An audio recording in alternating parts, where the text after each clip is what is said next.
Bapak, Ibu, saudara-saudari, para suster yang terkasih dalam Kristus, dalam kehidupan kita tentu kita tidak hanya memerlukan makanan. Maka kenapa seringkali orang melihat bahwa kok doa Bapa kami orang Katolik berbeda rumusannya dengan doa Bapa kami teman-teman Kristen. Tapi harus diingat bahwa pendiri agama Kristen Protestan juga dulu mantan pastor. Jadi beliau dulu ordo Santo Agustinus dan istrinya pun mantan suster.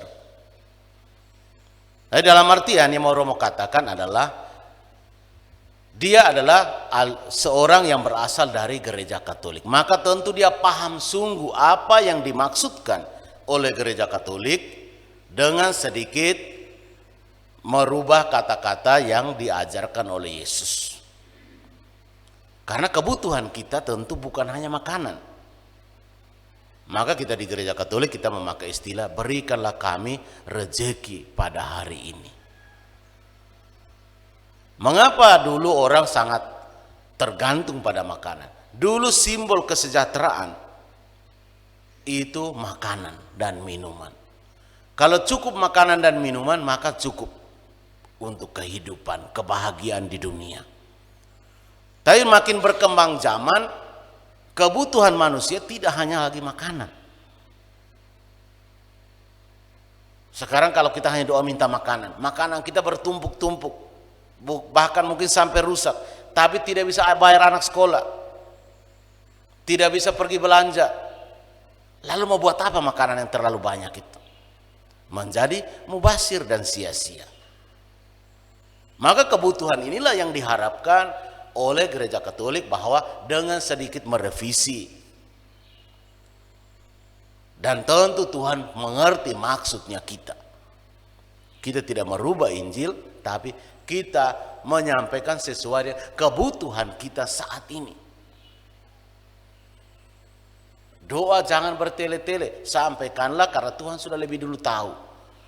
Maka tentu dengan merubah satu kata ini tidak membuat kita semua berdosa, kan? Maka Bapak Ibu saudara-saudari umat beriman yang terkasih dalam Kristus, kita harus berani untuk menyampaikan kepada teman-teman bahwa kami tidak hanya butuh makanan. Memang doa asli Tuhan Yesus seperti itu. Tapi saat ini kami yang berdoa sebagai manusia zaman ini, orang-orang yang hidup pada saat ini, kami tidak hanya butuh makanan, kami juga butuh yang lain-lain.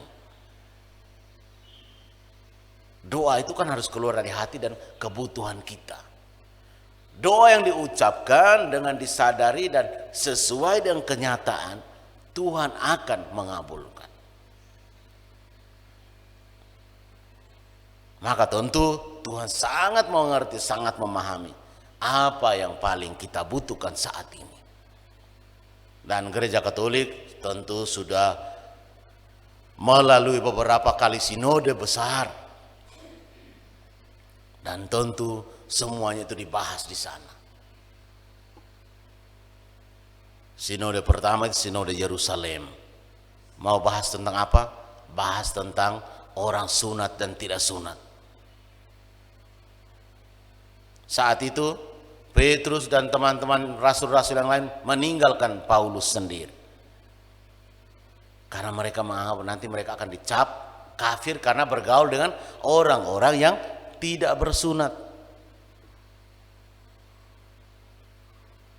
Dan berapa juga kejadian tentang sampai beberapa konsili Vatikan kedua itu yang kita pegang saat ini. Yang banyak hal. Jadi konsili atau sinode besar itu ya konsili Yerusalem dan seterusnya itu sampai pada Vatikan yang kedua.